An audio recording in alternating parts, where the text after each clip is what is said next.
Peluang investasi terbaik seringkali bersembunyi di tempat yang paling tidak disukai oleh pasar. Saat ini saham pengembang properti raksasa PT Bumi Serpong Damai Tbk dengan kode emiten BSDE sedang diperdagangkan pada tingkat diskon yang sangat ekstrem. Secara bisnis, Bumi Serpong Damai adalah pengembang kota mandiri terbesar di Indonesia yang dikendalikan oleh grup Sinarmas. Model bisnis utamanya adalah membeli lahan mentah skala besar, membangun infrastruktur, lalu menjualnya dalam bentuk kavaling matang atau hunian. Sumber pendapatan dominan berasal dari penjualan tanah dan bangunan yang menyumbang lebih dari 92%. Disusul pendapatan berulang dari sewa gedung, pengelolaan jalan tol, serta hotel. Industri properti nasional bersifat sangat siklikal dan sensitif terhadap pergerakan suku bunga perbankan. Saat ini industri sedang menghadapi tekanan akibat suku bunga yang relatif tinggi serta penurunan daya beli masyarakat. Meskipun persaingan antar pengembang cukup ketat, kebutuhan papan nasional serta tingginya angka kebutuhan rumah tetap menjadi pendorong pertumbuhan jangka panjang. Menilik analisis fundamental terbaru untuk tahun 2025. Pendapatan tercatat sebesar 12 triliun 780 miliar rupiah atau turun sekitar 7% dibanding tahun sebelumnya. Laba bersih juga terkoreksi lumayan tajam sebesar 41,6% menjadi 2 triliun 540 miliar rupiah. Penurunan laba ini murni disebabkan oleh siklus industri properti yang mendingin pasca puncaknya di tahun 2024. Meskipun laba menyusut, margin kotor perseroan tetap bertahan sangat tebal di angka 63,5%, yang membuktikan daya tawar harga perusahaan masih sangat kuat. Melihat analisis neraca keuangan, perusahaan memiliki struktur ketahanan modal yang sangat kokoh. Saldo kas internal tercatat sangat melimpah mencapai 10 triliun 280 miliar rupiah. Sementara itu, total utang jangka pendek dan panjang terkelola dengan aman pada rasio utang terhadap modal sebesar 0,51 kali. Likuiditas yang tebal ini memberikan perlindungan maksimal dari risiko gagal bayar.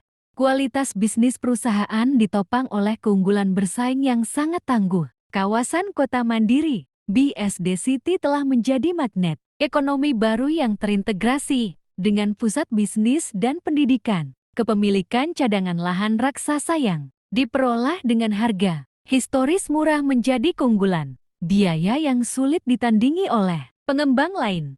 Dari sisi kualitas manajemen, alokasi modal cenderung fokus pada ekspansi, land bank dan pembangunan infrastruktur tol daripada membagikan dividen tunai. Kebijakan menahan laba ini sangat mendukung pertumbuhan nilai aset jangka panjang. Meskipun kurang menarik bagi investor yang berburu arus kas dari dividen harian, kepemilikan saham oleh grup pengendali juga sangat dominan sehingga menjaga arah strategi bisnis tetap konsisten.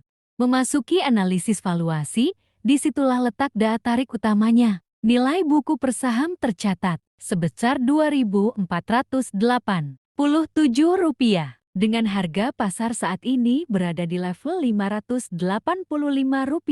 Saham ini hanya diperdagangkan pada rasio harga terhadap nilai buku sebesar 0,23 kali. Berdasarkan perhitungan, nilai intrinsik konservatif di kisaran Rp1.500. Harga pasar saat ini memberikan tingkat margin of safety yang sangat masif, yaitu di atas 60%.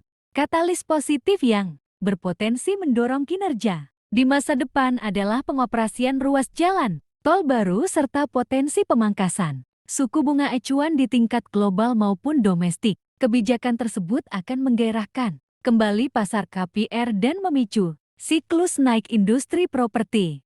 Namun demikian, terdapat risiko utama yang wajib diwaspadai. Siklus lesu industri properti bisa berlangsung lebih lama dari perkiraan apabila suku bunga bertahan tinggi. Selain itu, tiadanya pembagian dividen rutin membuat pergerakan harga saham sangat bergantung pada momentum pasar.